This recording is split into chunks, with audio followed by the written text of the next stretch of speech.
গল্পের নাম শিক্ষকের মহত্ব। অনেক বছর আগের কথা। এক পড়ন্ত বিকেলে একজন বৃদ্ধ শিক্ষক তার ঘরের বারান্দায় বসে বই পড়ছিলেন। এমন সময় একজন সুবেশধারী যুবক এসে তার সামনে দাঁড়ালো এবং অত্যন্ত শ্রদ্ধার সাথে তাকে নমস্কার জানালো। যুবকটি বিনীতভাবে জিজ্ঞেস করল, স্যার, আমাকে কি চিনতে পারছেন?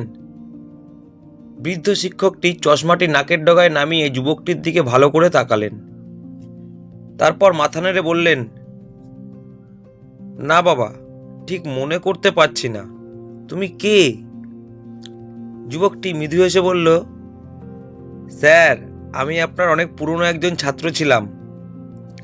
শিক্ষক মশাই খুশি হয়ে জিজ্ঞাসা করলেন, বাহ, খুব ভালো লাগলো। তা এখন তুমি জীবনে কি করছো? যুবকটি গর্বের সাথে উত্তর দিল, আমিও এখন আপনার মতো একজন শিক্ষক, আর আমি শিক্ষক হওয়ার অনুপ্রেরণা পেয়েছি আপনার কাছ থেকেই। আপনার একটি বিশেষ কাজ আমাকে আজকের এই অবস্থানে নিয়ে এসেছে। বৃদ্ধ শিক্ষক কিছুটা কৌতূহলী হলেন।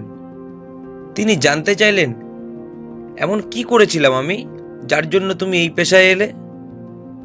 যুবকটি তখন পুরনো দিনের সেই স্মৃতি মনে করিয়ে দিতে লাগলো। সে বলল, স্যার, আপনার কি মনে আছে একদিন ক্লাসে আমার এক বন্ধু একটি নতুন দামি হাতঘড়ি পরে এসেছিল? সেই ঘড়িটি এতটাই সুন্দর ছিল যে সেটি দেখে আমার খুব লোভ হয়। আমাদের অভাবের সংসার ছিল, তাই এমন ঘড়ি কেনার সাধ্য আমার ছিল না। আমি ক্লাসের ফাঁকে সুযোগ বুঝে সেই বন্ধুর পকেট থেকে ঘড়িটি চুরি করে ফেলি। কিছুক্ষণ পরেই ঘড়ি চুরির কথা জানাজানি হয়ে গেল। সেই বন্ধুটি কান্নাকাটি করতে করতে আপনার কাছে নালিশ করলো।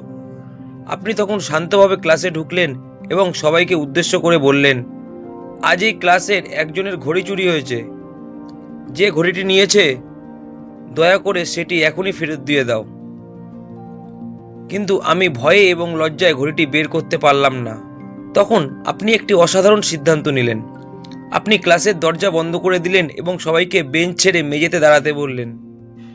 আপনি নির্দেশ দিলেন, সবাই একটি গোল হয়ে দাঁড়াও এবং প্রত্যেকে নিজের চোখ বন্ধ করো। আমি সবার পকেট এবং ব্যাগ চেক করব।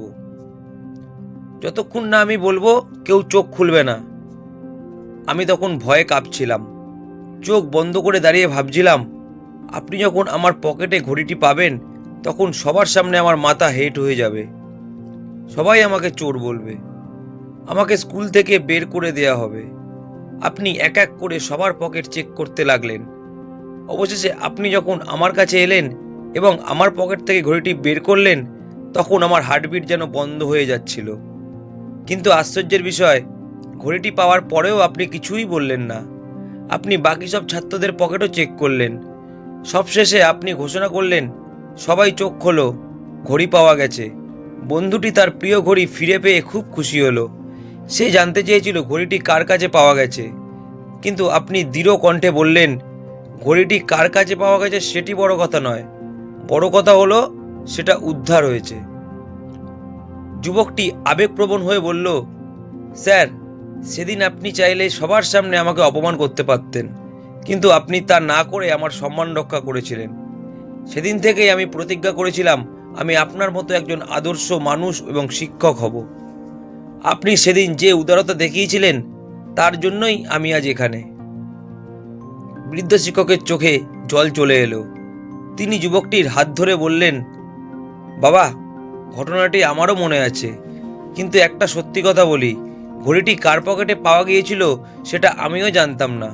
কারণ আমি যখন তোমাদের পকেট চেক করছিলাম, তখন তোমাদের সাথে আমার নিজের চোখও আমি রুমাল দিয়ে বেঁধে রেখেছিলাম।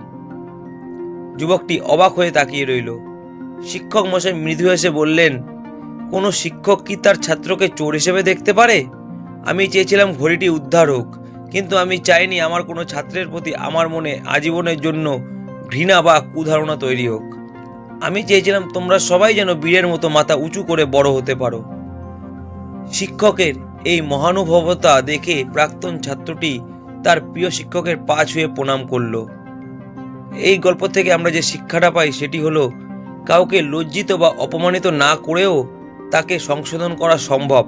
প্রকৃত শিক্ষা হলো মানুষের ভুল ধরিয়ে দেওয়ার চেয়ে তাকে সঠিক পথে ফেরার সুযোগ করে দেয়া।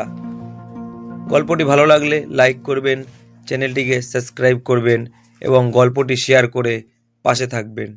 অসংখ্য ধন্যবাদ।